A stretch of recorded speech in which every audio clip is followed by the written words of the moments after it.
से राइट तक जनता के सही कसौटी पे उतरने वाली पार्टी नहीं है। वेस्ट बंगाल में मैं 15 साल रहा हूं, 82 से 97 तक। अगर ये लेफ्ट है तो खुदा बचाए उस लेफ्ट से। नंदीग्राम और सिंगूर का जो हाल उन्होंने बनाया है, और धर्म अफीम की गोली बोलने वाली पार्टी ने 60% मुसलमान नंदीग्राम के परिसर में रहने वालों का जो हाल बनाया है, इतना बेहाल शायद सो कॉल्ड कम्युनल पार्टीज ने भी नहीं किया होगा। वो हाल वहां के नंदीग्राम के हमारे मुस्लिम साथियों का, मैंने एक हफ्ता मैंने नंदीग्राम की खाक छानी है और उसका मैंने फैक्ट फाइंडिंग रिपोर्ट बनाया है। तो कौन सी पार्टी को हम सेकुलर रेडिकल पार्टी आज के जमाने में बोलेंगे? मेरे जैसे 40 साल से सामाजिक जीवन में काम करने वाले कार्यकर्ता को ऐसा होप आज बचा नहीं। इस ढंग का कुछ नया निर्माण होने की आवश्यकता है। अगर ये आप लोगों ने इसकी शुरुआत की है तो मैं तहे दिल से मेरी शुभकामनाएं दूंगा कि ऐसी पार्टी इस ढंग से सिस्टमेटिक ढंग से बने। लेकिन मैं दुआ करूंगा, मैं जोर दे के कहूंगा कि यह पार्टी किसी पर्टिकुलर कौम की न बने, ये सही माने में सोशल डेमोक्रेटिक पार्टी बने।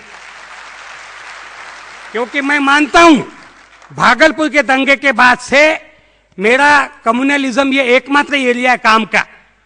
मुसलमानों की हालत 62 सालों में आजादी के बाद में जितनी खराब आज की तारीख में हुई है, उतनी शायद इसके पहले कभी नहीं हुई है।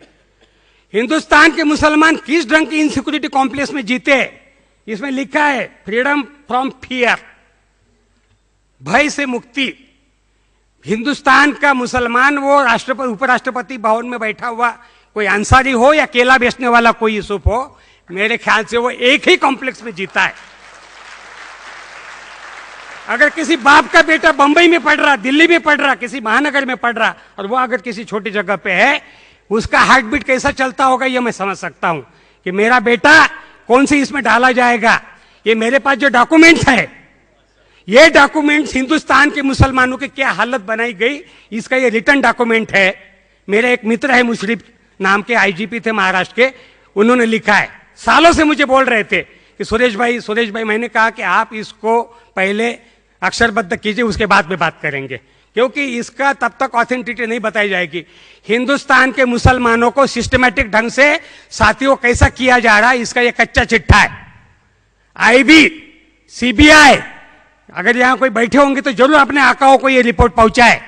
पूरा के पूरा आरएसएस के कब्जे में है। यहां कोई सेकुलर गवर्नमेंट रहे, कोई प्राइम मिनिस्टर रहे, कोई कुछ भी रहे, लेकिन पूरा के पूरा जो कामकाज चलता है आरएसएस के इशारे से चलता है। मैं नागपुर में रहता हूं। आरएसएस की चालाकी से कांग्रेस से लेकर हर पार्टी के बारे में स्टेटमेंट देते हम रोज देखते हैं। वो ऐसा कभी नहीं कहते कि हम सिर्फ बीजेपी के हैं। वो हमेशा अपने ऑप्शंस ओपन रखते हैं। और कांग्रेस के बारे में मेरी राय है, कांग्रेस में सतत एक आरएसएस का तत्व आजादी के पहले से ही मौजूद रहा है। वो भले अपने आप को सेकुलर बोलते रहे। मैं आज की तारीख में 50 कांग्रेसियों के नाम गिना के बताऊंगा। मिसेस गांधी ने जब आरएसएस को बैन किया था, एनजी गोरे का राज्यसभा का भाषण है जो हमने साइक्लोस्टाइल करके बुलेटिन के रूप में बांटा था, क्योंकि उस समय सेंसरशिप थी। एनजी गोरे ने हाथ दिखा दिखा के कहा था, कमलापति त्रिपाठी से लेकर उमाशंकर दीक्षित तक, ये सबके क्रेडेंशियल्स मिसेस गांधी अगर आप जांच करोगे ये कौन लोग हैं। और वही हाल आज के तथाकथित कांग्रेस में भी हम अगर बताएंगे। मैं महाराष्ट्र के नांदेड़ बॉम्ब ब्लास्ट का इंक्वायरी कर चुका हूं। मैं आरएसएस हेडक्वार्टर नागपुर की इंक्वायरी कर चुका हूं। मैं मालेगांव के दोनों बॉम्ब ब्लास्ट की इंक्वायरी कर चुका हूं। और ये सब चीजों के समय तथाकथित सेकुलर महाराष्ट्र की कांग्रेस गवर्नमेंट सत्ता में बनी रही। और इन लोगों ने इन चीजों के बारे में क्या क्या किया है, इसका मेरे को पूछिए आप हिसाब किताब। मुसलमान को आतंकवादी की कैटेगरी में डाला जाता है और मेरे जैसे हिंदू कार्यकर्ता को नक्सलाइट बोला जाता है।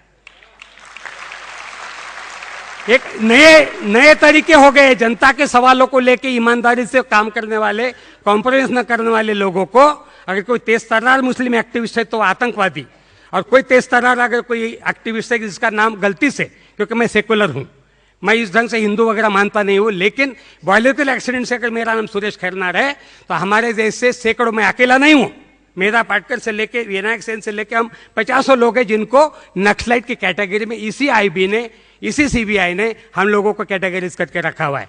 हम इसकी परवाह नहीं करेंगे, क्योंकि हिंदुस्तान में दुनिया की तीसरे नंबर की अल्पसंख्यक आबादी रहती